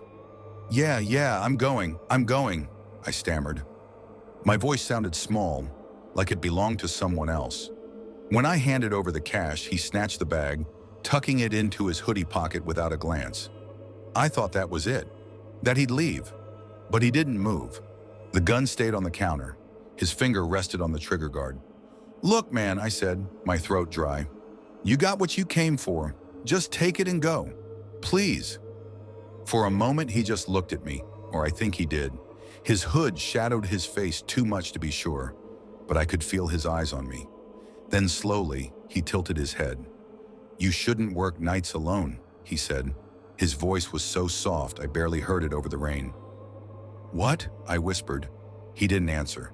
He just turned, picked up the gun, and walked toward the door. The chime rang as he left. Cold air swept in, and then he was gone. The sound of the rain filled the silence. I didn't move for a long time. I couldn't. My body locked up, trembling. When I finally reached for the phone, my fingers slipped twice before I managed to dial 911. 911, what's your emergency?" Guy with a gun," I stammered. "He took the money. He just left." "Stay inside, lock the door. Officers are on their way." I hung up, locked the door, and stood there staring at the puddle he'd left on the tile. The cops showed up 15 minutes later, lights flashing across the lot. Two deputies, Officer Blake and Sergeant Harlan, asked the same questions over and over. They replayed the grainy security tape, but it barely showed his face. "Guy like that's done this before," Harlan muttered. "Knows what he's doing." They told me they'd call if they found anything. They never did. For a while I thought that was the end of it, but the weeks after were worse than the robbery itself. Every sound made me jump, the cooler clicking on, the creak of the bathroom door. Even the hum of the lights, I started noticing things that weren't there before. Footsteps outside the window that stopped when I looked. The faint sound of a car idling in the distance. A shadow that seemed to linger by the pumps. I told myself it was paranoia, that I was just shaken up. Then one night, around the same time, 2 a.m., I saw the headlights again. Same car, same slow crawl across the lot. My heart stopped. This time the car didn't park right in front. It stopped by the pumps. Engine idling, I ducked behind the counter, hand hovering over the panic button. The minutes dragged on. The rain beat against the glass. Then just as suddenly as it had arrived, the car backed up slowly and pulled away, vanishing down the highway. I didn't breathe until it was gone. When I checked the cameras later, there was nothing. No headlights, no car. Just rain. I tried to quit after that. Told Linda, the owner, I couldn't do nights anymore. She said she'd find someone else. But the next week, she called crying. Her son, who was supposed to take over my shift, got into a car wreck. I couldn't say no, so I went back. It was January when things got worse. Around 3 a.m., I was restocking the chip aisle when I heard the door chime ring. "Hey," I called without looking up. "Be right there." No answer. I peeked around the corner, and my stomach dropped. There was no one there. The door was closed, locked. The puddle from the rain outside stretched halfway into the aisle, but no footprints. The security monitor flickered static for a second, then came back. Empty lot. That was when I saw it. The register drawer, wide open. Money gone. And sitting where the gun had been that first night, right on the counter, was a single wet $20 bill, folded in half. I just stood there staring at it, my mind trying to make sense of something that couldn't be happening. He hadn't just come back, he'd been inside. The locks hadn't been broken, no glass shattered. The rain hadn't even slowed down. But someone had stood there, right where I was, and then left. The police came again. They checked everything, took fingerprints, nothing. Harlan looked tired. "You sure you didn't leave the drawer open?" I wanted to hit him, but I just said no. They left after an hour, and I was alone again. The next night, I brought my dad's old revolver with me just in case. I kept it under the counter, out of sight. I don't know what I was expecting. Maybe for that Buick to roll in again. Maybe for him to step inside, calm as ever, just to remind me how powerless I was. But he never came. Not that night. Not the one after. Still, sometimes, around 2 a.m., I swear I can hear it. The faint rumble of an engine outside, the soft creak of the door. And I find myself looking at that puddle stain on the tile. The one that never really dried, no matter how many times I've mopped it. It's shaped almost like a footprint. A single dark mark that doesn't fade. I tell myself I'm imagining it, that he's gone. But every time the rain starts hitting the roof and the lights flicker just a little, I can't shake the feeling that somewhere out there, on some other stretch of highway, another night clerk is hearing that same quiet voice. Open the register. And maybe this time, he won't walk away. Story 9. I never thought my life would settle into the rhythm of fluorescent lights, diesel fumes, and the sound of a door chime echoing through an empty store at midnight. But that's where I ended up. My name's Jake Ellison, and for the past 2.5 years, I've been working at a Sinclair gas station off Highway 41 in Maple Ridge, Arizona, a dusty stopover town that most people pass through without even realizing it exists. If you've ever driven through Maple Ridge, you probably wouldn't remember it. There's the gas station, a rundown diner across the street, and a truck repair shop that hasn't seen a customer since the early 2000s. Everything smells faintly like burned oil and desert heat. It's the kind of place that feels suspended in time. When I took this job, I told myself it would be temporary, just something to get by while I figured out what to do.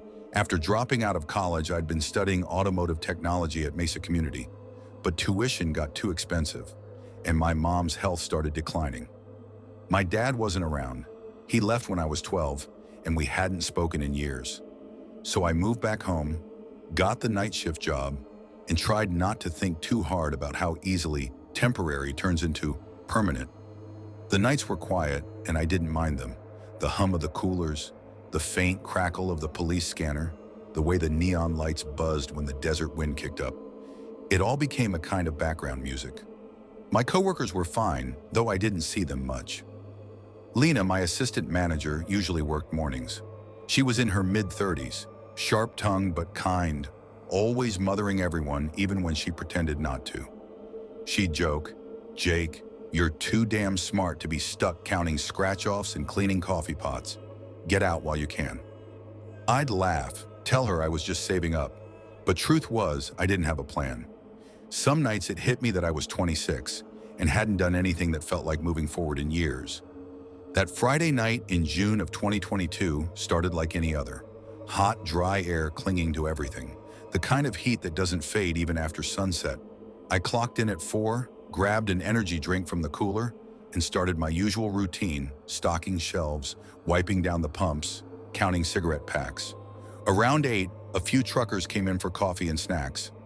By 9, the parking lot emptied out. The highway grew quiet, just the occasional semi-roaring past in the distance. I put on an old country playlist from my phone and leaned against the counter, watching moths tap the glass under the bright canopy lights. Then around 10:30, I heard it, the crunch of gravel under slow-moving tires. I looked up from my register and saw a car pulling into pump 4. It wasn't the kind of car I usually saw out here. Most of the time it was clean pickups or modern sedans.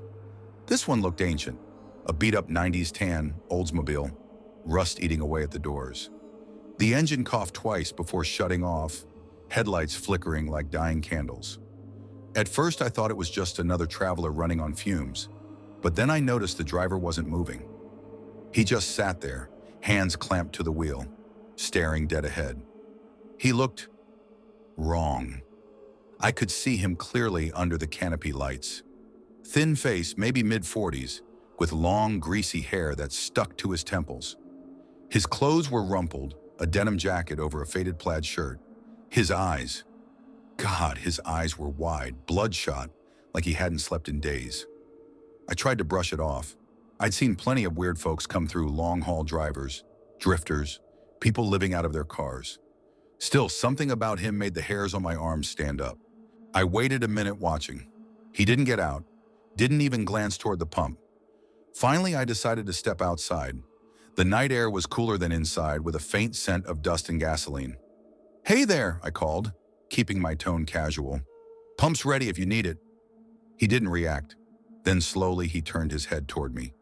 The motion was stiff, unnatural, like every muscle in his neck protested it. His eyes met mine, and for a second I swore I saw something flicker there. Fear, confusion, maybe both. "I don't need gas," he said, his voice low, cracked like it hurt to talk. I shifted uneasily. "All right, everything okay with your car?" No answer. His stare dropped to the wheel, his knuckles whitening. That's when I saw it. In the back seat, half covered by a torn black blanket, something pale caught my eye. At first I thought it was a doll, until I noticed the faint curve of fingers. A hand, small, human. My chest tightened. My brain tried to make excuses. Maybe it was a mannequin, maybe a sleeping kid, but the skin looked too real, the angle too unnatural. I cleared my throat, voice shaking. Sir, is that your kid back there?" He froze. Then his head snapped toward me again, faster this time. "Mind your business." His voice had changed, cold, final. I stood there, my heart pounding, every instinct screaming to back off. But I couldn't stop looking at that small hand. "Look, I didn't mean anything by it," I muttered, forcing a nervous smile. "Just making sure you're all good." He didn't respond, just turned back to the wheel, motionless again. I backed up slowly and headed inside. My hands were shaking so bad I almost dropped my phone when I grabbed it off the counter. I dialed 911. 911, what's your emergency?" "This is Jake Ellison," I whispered, crouching behind the counter, eyes on the Oldsmobile through the glass. "I work at the Sinclair off Highway 41 in Maple Ridge. There's a man outside, his car. There's a kid in the back seat. He's covered up. I think something's really wrong." The dispatcher kept me calm, asking for the make, model, and plate number. I read them off, voice trembling. She told me to stay on the line. Minutes crawled by. The car didn't move. The man didn't move. Then out of the darkness, I saw the flash of red and blue. 2 county sheriff's cruisers pulled in, silent but fast. My heart jumped. The man saw them too. He flung open his door and bolted, straight for the desert brush behind the station. "Sir, stop!" one deputy shouted, chasing after him. The other ran to the car I pressed to the window, breath fogging the glass as the deputy pulled the blanket back. It was a boy, maybe 7, pale, still. For a horrible second, I thought he was dead, until the deputy shouted, "He's breathing! Get EMS here now!" Relief hit me so hard I nearly fell backward. Out by the brush, I heard shouting, a struggle. The other deputy tackled the man, both of them crashing to the ground. The man screamed, an awful animal sound, until they cuffed him. When they dragged him back, his face was twisted, eyes wild, spit flying as he shouted, "You shouldn't have looked! You shouldn't have looked!" They shoved him into the cruiser. But before the door closed, he turned his head and stared right at me. That same dead, hollow look burned into my mind. The boy was taken by ambulance to the nearest hospital. Later, I learned he'd been missing for 2 days, abducted from a playground in Prescott, almost 3 hours away. The sheriff came back the next day to thank me, said I'd probably saved that kid's life, but I didn't feel like a hero. That night replayed in my mind over and over: the man's face, his voice, that tiny pale hand. I couldn't sleep without seeing it. A week later, Lena came by during my shift, bringing me coffee and trying to cheer me up. She said the boy's parents had visited the hospital, that he was recovering, but then she added, almost whispering, "Jake, you know they found something else in that guy's car, right?" I frowned. "What do you mean?" She hesitated. "There was another blanket in the trunk, smaller. They think—" She stopped herself. "Let's just say you did the right thing. I didn't ask for details after that. I didn't want to know. Sometimes late at night, I'll be restocking shelves, and the sound of tires crunching on gravel will make my stomach drop. I'll glance outside, half expecting to see that same rusted Oldsmobile sitting under the lights. And every time someone pulls up to pump 4, I feel that same cold fear crawl up my spine. Because it's not just what I saw that night. It's what could have happened if I hadn't looked closer. And sometimes when the store's quiet and the desert wind starts howling through the lot, I swear I can still hear his voice. Soft, rasping, echoing from somewhere out there. You shouldn't have looked." Story 10. I never thought a quiet morning shift would be the thing that changed the way I looked at people forever. My name's Alyssa Grant, and back in the spring of 2021, I was 22 and barely keeping my life together. I lived alone in a one-bedroom apartment above a laundromat in Clearwater, Arizona, a dry, sun-bleached town sitting just off Highway 17. It wasn't the kind of place you moved to. It was the kind you got stuck in. My car was always a few payments behind, the AC in my apartment barely worked, and my idea of dinner was usually whatever was about to expire in the gas station cooler. That gas station, the Sun Mart on Desert View Road, was where I worked 6 days a week. It wasn't glamorous, but it paid my bills. And for the first time since moving out of my parents' house, I felt like I had some control over my own life. My mom still called me every Sunday to remind me I could always come home, but I couldn't do that. I couldn't go back to the small house in Prescott where my parents still argued over the same things they had been fighting about since I was a kid. Independence mattered to me, even if it meant mopping up spilled coffee at 7 a.m. or restocking motor oil in the middle of July heat. Most of my shifts were in the morning, 6 a.m. to 2 p.m. The mornings were quiet, the customers polite, and the hours long. My assistant manager, Brian Hale, usually worked beside me. He was in his mid-30s, the kind of guy who always smelled faintly of motor grease, no matter how clean his uniform was. He'd been with Sun Mart for nearly 10 years and liked to joke that he bled unleaded. Despite his sarcastic humor, Brian was one of the good ones. He never made me feel uncomfortable, never crossed lines, and always kept a calm head when customers got aggressive. He'd been divorced for a few years, and I think he saw a little of his younger self in me, stubborn, tired, and just trying to survive another day. That Saturday morning, like most others, started slow. The sun had barely climbed over the rust-colored hills, and the road outside was empty except for a few pickup trucks heading toward the interstate. I brewed a fresh pot of coffee, counted the cigarettes, and restocked the energy drinks in the cooler. The hum of the refrigeration units was the only sound, soft and steady like background static. Brian was in the back office balancing the books, and I was at the counter scrolling through my phone, half awake, when the bell over the front door chimed. At first, I didn't even look up. "Morning," I said automatically. No response. I glanced up then and saw him. He was tall, easily over 6 feet, with a long brown coat that didn't make sense in the desert heat. His hair was dark and messy, falling just enough to shadow his eyes. There was something about the way he moved, quick, uneven steps, shoulders tense, that made my stomach twist a little. He didn't look at me. He walked straight past the counter, pushed open the men's bathroom door, and went inside. That wasn't unusual. People stopped in all the time just to use the restroom, but something about him made me uneasy. Maybe it was the coat. Maybe it was how he hadn't said a word. I tried to shake it off and went back to cleaning the coffee station.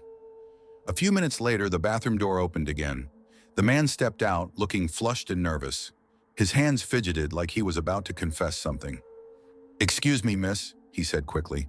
His voice had this forced politeness to it, shaky but too eager. I'm so sorry, I clogged the toilet.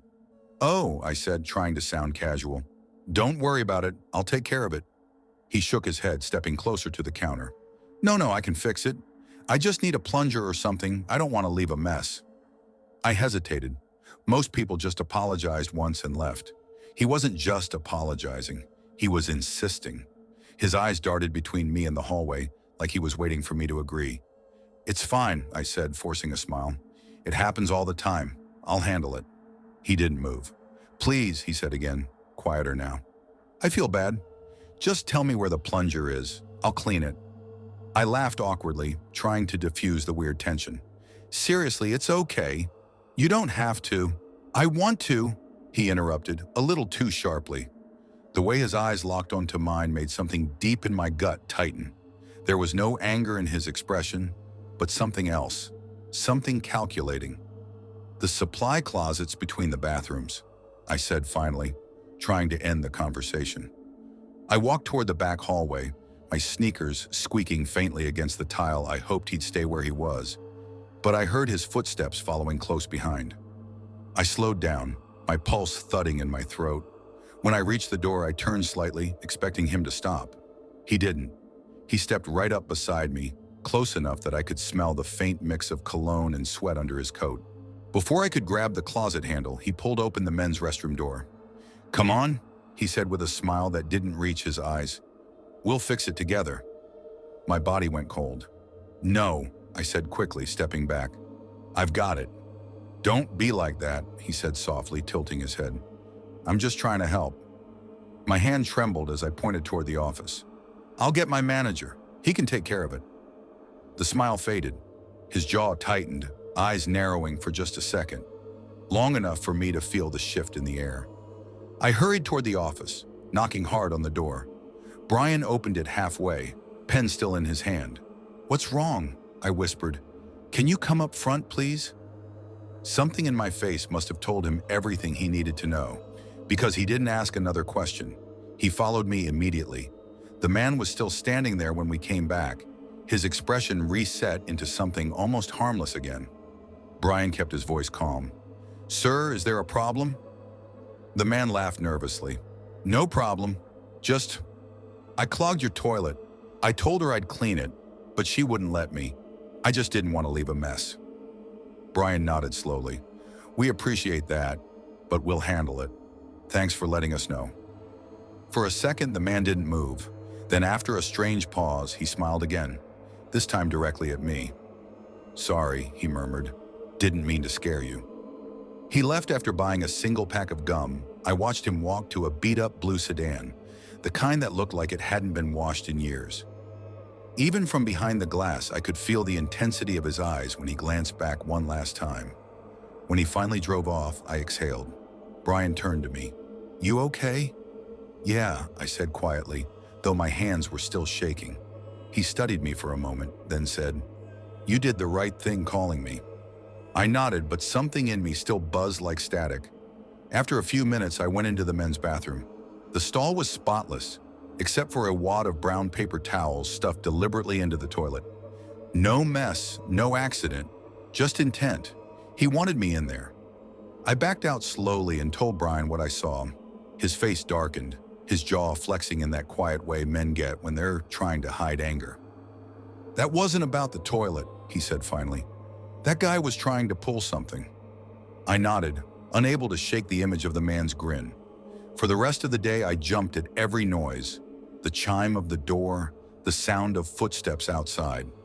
I half expected him to come back, but he didn't. The next few days passed quietly. I started to convince myself I'd overreacted. Maybe he was just awkward. Maybe it wasn't what I thought. But that lie didn't last long. On Wednesday afternoon, one of our regulars, an old trucker named Hank, came in and leaned against the counter. You see that weirdo they pulled over by the 7-Eleven? He asked. I froze. What weirdo? Tall guy, brown coat. Cops were talking to him for damn near an hour. Heard he's been bothering women around town, following them into stores. Creepy stuff. My stomach dropped. Hank noticed the look on my face. You okay, kid? I swallowed hard. Yeah, just tired. He gave me a concerned look but didn't push. That night, when I got home, I locked my door and double-checked the windows, but sleep wouldn't come. Every time I closed my eyes, I saw that grin in the bathroom doorway. Weeks passed. The story faded. People stopped talking about the man in the brown coat. But one night, closing alone after a double shift, I was sweeping near the counter when I heard the faint crunch of gravel outside. My heart skipped. I looked up, and through the glass, I saw a figure standing near pump 4. Tall, still. I couldn't see his face under the shadow of the canopy lights, but I knew that coat. My hands started to shake. I quietly reached under the register where I kept a small can of pepper spray Brian had given me, just in case. The man didn't move. He just stood there facing the glass, like he was waiting for me to notice. Then, slowly, he smiled. My stomach turned. I reached for the phone and called Brian first. He didn't answer. I called 911 next, my voice trembling as I told the dispatcher there was a man loitering outside. By the time the police arrived 15 minutes later, he was gone. They searched the lot, checked the cameras, took a report. The footage showed him standing at pump 4 for nearly 5 minutes, watching me through the window, before walking off into the dark. They never found him. After that, I switched to day shifts only. I stopped driving home the same route, started parking closer to the door. It's been years now, and sometimes I still catch myself glancing at every tall man who walks in wearing a jacket, no matter the season. I know it sounds paranoid, but once you look fear in the eyes like that, once you realize how easily something could have gone wrong, it changes you. Now, under the register, beside the spare receipt rolls and gloves, I keep that pepper spray can within reach. Because the truth is, at a gas station, morning or midnight, you never really know what's about to walk through that door. Story 11. I never really thought much about how fragile life is until the night everything changed. My name's Aaron Delaney, and I used to be the kind of guy who believed that as long as you kept your head down and did the right thing, the world would leave you alone. That belief died one summer night last year, somewhere on the outskirts of Ridgefield, New Mexico. Before that night, life was simple, boring. Even I was 28, recently discharged from the Marine Corps after 6 years of service. Never saw combat, never got the call I trained for. A part of me always felt like I'd missed the moment I was meant for. I came home with a chest full of discipline and nowhere to point it. Civilian life hit like a wall. No more drills, no orders, just silence. I rented a small one-bedroom apartment on the west side of Ridgefield, the kind of desert town people only remember for the cheap gas and the diner off Route 19. I picked up 2 jobs to keep myself busy. Warehouse worker during the day, security guard at night. The money wasn't great, but it kept my mind from wandering. The one person I actually looked forward to seeing was my co-worker at the security firm, Jenna Myers.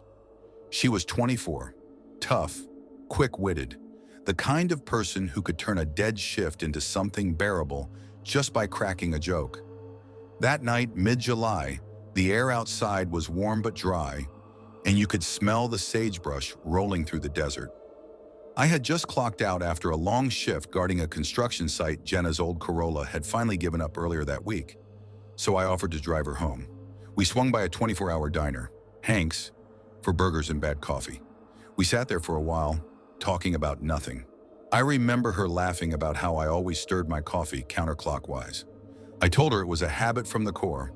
Always countered the chaos, I said, and she snorted like it was the dumbest thing she'd ever heard. By the time I dropped her off at her apartment complex, it was close to 2 a.m. My eyelids felt heavy, but I still had a 20-minute drive home. The warehouse shift started at 7, so sleep wasn't optional. It was survival. Halfway back, I realized I needed something to keep me awake. Energy drink, maybe a snack. So I pulled off the highway and into a small, nearly forgotten gas station. Ridge Mart Fuel and Stop. I'd been there a few times before, always quiet, always a little eerie at night. The parking lot was empty, except for one old Ford pickup sitting under the far light. The overhang lights buzzed faintly, a sickly yellow glow flickering across the cracked asphalt. The desert wind blew bits of sand across the lot, whispering against the windows I parked in front of Pump 6, right under the overhang. As I killed the engine, I noticed someone standing near the ice machine along the wall of the store. A man, thin, unsteady, his back half turned toward me. He wasn't smoking or using his phone, just standing there. I tried not to stare. People hang around gas stations all the time, I told myself. Maybe he was waiting for someone. Still, there was something off about him, the way his head tilted, like he was listening for something I couldn't hear. I got out and stretched my shoulders, shaking off the fatigue. The air was cooler than I expected, enough to raise goosebumps on my arms. As I started toward the glass door, the man shifted, sliding along the wall into the corner shadows. My pulse ticked up a little. He wasn't just loitering, he was hiding. "Evening," I said, forcing a polite tone. No answer. He didn't even look at me, just kept facing the wall. Inside, the place was dead silent. No music, no radio chatter, just the low hum of the refrigerators. A kid behind the counter was slumped on his phone. Couldn't have been older than 19. His name tag said Tyler. "Rough night?" I asked. He didn't even glance up. "Every night's rough here," he mumbled, tapping at his screen. I grabbed a can of Monster from the cooler, threw a few bucks on the counter. "Keep the change," I said. He muttered something that sounded like thanks without looking up. I turned toward the glass door and froze. The man was gone. The wall outside was empty. The lot stretched out in stillness, only the hum of the lights breaking the quiet. I scanned the area, every muscle in my body suddenly tight. I told myself he probably just wandered off. Maybe caught a ride, but I couldn't shake the chill crawling up my spine. As I stepped out, the wind had picked up, whistling low against the awning. I quickened my pace, my hand instinctively brushing the small pocket knife clipped to my jeans. My truck sat alone under the buzz of the yellow light. That's when I saw him again. He stepped out from behind the propane cage. Same man, same hollow eyes, but now he was standing straight, arms loose at his sides, watching me. He wasn't smiling. He wasn't begging, just watching. "Can I help you, sir?" I asked, keeping my voice even. He didn't respond. He took a slow step toward me. I tightened my grip on my keys. I said, "Can I help you?" Then finally he spoke. His voice was hoarse, almost like it hurt to talk. "Got any change?" The tension in my chest loosened just a bit. He was just a drifter, a beggar, nothing more. I exhaled, nodding. "Yeah, hang on." I leaned into my truck, reaching for the cup holder where I kept loose change. I remember the clink of coins, quarters and dimes, just before the passenger door creaked open beside me. Before I could react, something yanked my head back hard, a fist tangled in my hair, slamming my forehead into the steering wheel. Pain flashed white behind my eyes. "Don't make a sound," a voice hissed in my ear, low, gravelly, almost animal. "You scream, and I'll open your throat right here." Cold steel grazed against my skin. I froze. "Okay," I breathed, my heart pounding. "All right, just calm down." "Keys," he growled. "Start the truck." I didn't move. My training kicked in automatically. Scan, assess, survive. If I panicked, I was dead, so I nodded slowly, gripping the keys. "You got it." He pressed the blade a little harder against my neck. "Good boy. We're taking a drive. You'll head east. Don't ask where." The engine roared to life, and I shifted into drive.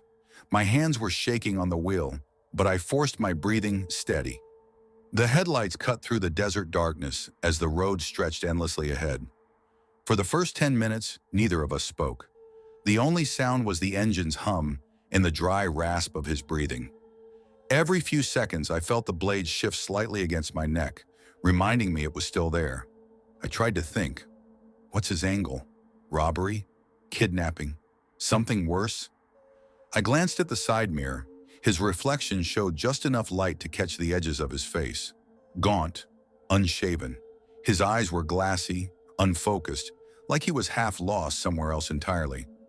"You don't have to do this," I said quietly. He let out a hollow laugh. "Oh, I already did this," he said. "Now I just need a ride." The words didn't make sense. "What do you mean you did this?" "You'll see." We drove past the town limits. The last light faded in the distance, and the desert swallowed everything. My pulse thudded in my throat. If I was going to make a move, it had to be soon. The knife had eased slightly, maybe from fatigue. I noticed the handle trembling near my collarbone. I scanned the horizon, nothing but a crossroad ahead. Just then, a pair of headlights appeared far to my right, a pickup approaching fast down the intersecting road. This was it, my window. I remembered my old drill instructor's words from basic. If you're cornered, you don't freeze. You fight like hell. I slammed my foot down on the gas. The truck lurched forward, and before he could react, I jerked the wheel hard left. The world exploded, metal screamed. Glass shattered. The impact threw me sideways, my head cracking against the window. The sound of twisting steel filled the air. The horn blared endlessly, shrill and constant. When the dust settled, I tasted blood. The smell of gasoline burned my throat. I blinked through the haze, my passenger door hung open. The man was gone. I stumbled out, legs weak, vision spinning. The driver of the other truck, a middle-aged guy in a baseball cap, came rushing over. "What the hell's wrong with you, man?" he yelled. "Are you trying to kill us?" "Call the cops," I gasped, clutching my bleeding forehead. He had a knife. He's out there." The man looked around, bewildered. "Who? There's no one here." I turned, scanning the darkness beyond the wreckage. Nothing. Just the whispering desert wind. By the time the deputies arrived, I'd told them everything. The knife, the way he'd grabbed me, his voice, his face. They searched the area, brought in dogs, even reviewed the gas station's security footage. But there was nothing. No sign of anyone outside that station. The cameras showed only me pulling in, walking inside, paying, and walking back out. No man, no shadow, nothing. They ruled it an accident. I didn't argue. I just sat there on the curb, head throbbing, staring at the empty road. My hands wouldn't stop shaking. In the months that followed, I tried to convince myself it was a trick of exhaustion, that maybe I'd imagined more than I saw. But deep down, I knew what I felt. That cold steel at my throat, that voice whispering death in my ear. It was real. Sometimes when I'm driving late at night, I catch myself checking the passenger seat in the rearview mirror, just to make sure no one's there. And every once in a while, when I stop for gas, I swear I see him, just a blur of movement behind the pumps, standing perfectly still, watching, waiting. Story 12. I never thought the night shift would change the way I looked at people forever.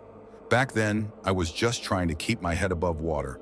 I was 20 years old, living in a rundown apartment above a laundromat in Denton, Kansas. A small town most people only know because they passed through it on their way to somewhere better. Rent was cheap, the walls were thin, and the sound of dryers humming below me was the closest thing I had to white noise. My dad had left when I was 13, and my mom was living 2 towns over with her new husband. I didn't have the kind of safety net most people talk about. College wasn't in the cards. I barely scraped through high school, and I didn't have the money or grades to do anything more. So I took what I could get, a job at Ridgeway Gas and Mart, a tiny station off Highway 77, right at the edge of town. It wasn't glamorous, but it paid the bills. I worked full-time, mostly afternoon shifts, sometimes covering mornings when the old-timers called out. The station was nothing special. 2 pumps that always clicked off early, a flickering "Open 24 hours" sign that buzzed loud enough to hear inside, and a faint smell of oil and burnt coffee that never really left the air. There were only 5 of us working there. Marla, the manager, early 50s, divorced, chain smoker, kind of a mother figure to everyone. Cal, a 30-something ex-con who was weirdly good with customers but never smiled. June, a college kid who worked weekends. Brett, the morning guy who looked like he'd been working gas stations since the 80s. And me, Dylan Reese. I wasn't anything special. I just needed the job. The summer it happened, we were short-staffed. Marla's husband had a stroke, Brett's truck broke down, and June went home for the semester. I ended up pulling more double shifts than I could count. One night in July of 2021, Marla called me around 8:30 p.m. while I was restocking the cooler. "Hey, Dylan, Cal's not coming in tonight. Said he's got some family thing. Think you can cover the graveyard?" I groaned, pressing the cold bottle against my forehead. "Marla, I've been here since noon." "I know, sweetheart. I wouldn't ask if I had anyone else. I'll pay you time and a half and give you all of Friday off deal? That was enough to make me say yes. I told myself it'd be fine. I'd done 1 or 2 night shifts before, but I never liked them. There's something different about a gas station after midnight. The hum of the coolers gets louder, the fluorescent lights flicker longer, and the stillness outside starts to feel wrong. By the time Marla left, the sun had dipped behind the cornfields, turning the sky a flat purple. The road out front was empty, not a single car in sight. I locked the doors at midnight, turned on the bulletproof window service hatch, and brewed the thickest, blackest coffee we had. The first couple of hours were easy. A couple of truckers stopped for smokes. A woman in a silver SUV bought a pack of diapers and a coffee. Then nothing. Around 1 a.m., I stepped out back for a quick smoke. The air was heavy, humid. You could feel a storm somewhere far off. I remember looking out toward the dark stretch of Highway 77. No cars, no sound, but the buzzing light above me and the crickets in the grass. That's when I saw headlights. Faint at first, then closer, faster.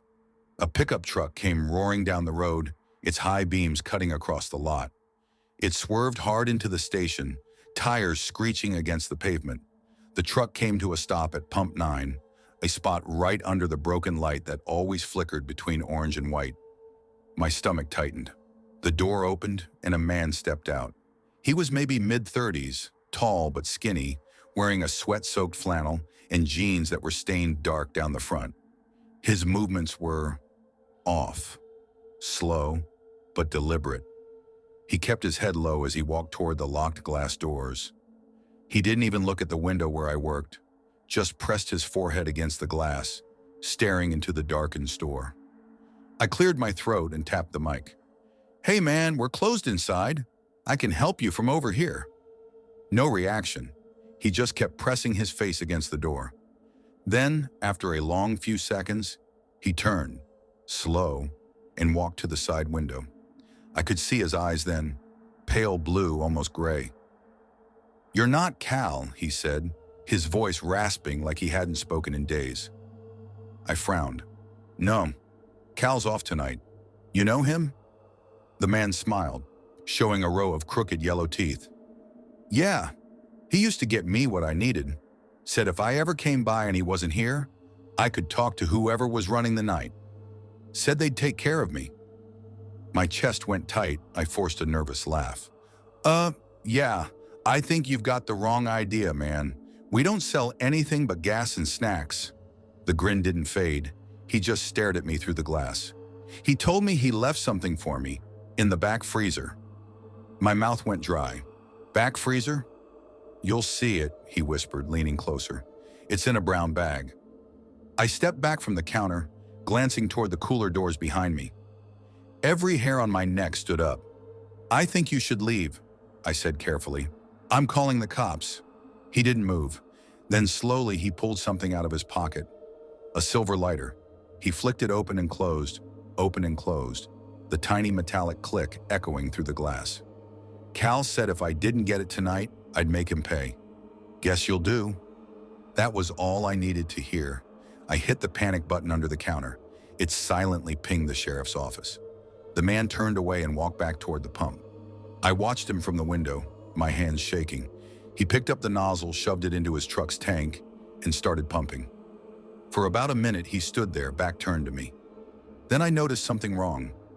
The pump number lights weren't blinking. He wasn't actually filling up. He was holding the nozzle against his shirt. I realized too late what he was doing. He was drenching himself in gasoline. "Hey!" I shouted through the window. "Stop! What the hell are you doing?" He didn't respond. He kept squeezing the trigger, soaking his chest, his hair, his face. The smell of gas hit me through the vents. My eyes burned. He looked up, that awful grin stretching across his face. His teeth glistened under the flickering light. He started walking toward the store, dripping gasoline, the nozzle still in his hand. I slammed the emergency shut-off switch. The pumps clicked dead. My heart pounded so hard I could feel it in my throat. He stopped in front of the locked doors again and raised the lighter. "Tell Cal," he hissed, his voice trembling. "Tell Cal I kept my promise." He flicked the lighter. Once, twice.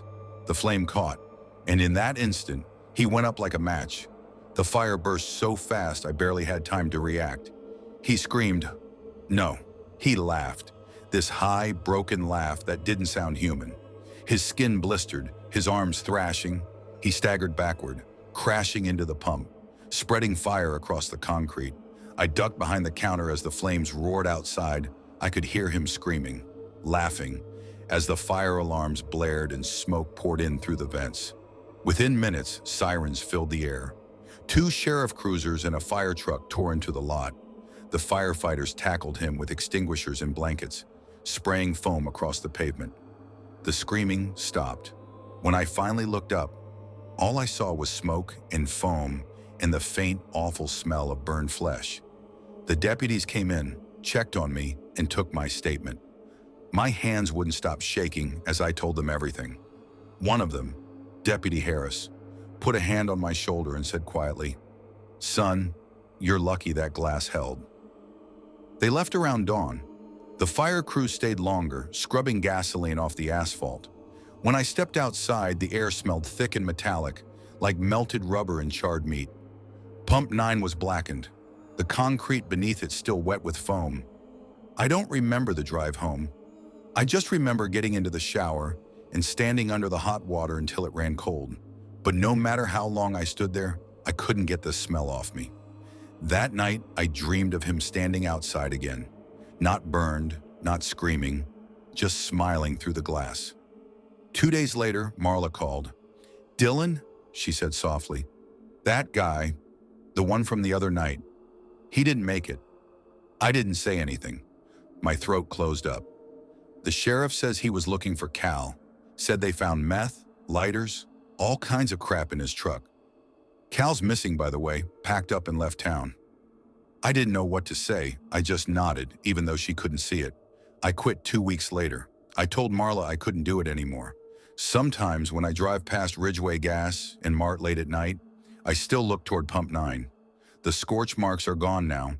They repaved the lot, but the light above it still flickers. Orange to white, white to orange. And every once in a while, when I slow down and look closer, I swear I see someone standing there. Soaked, smiling, waiting.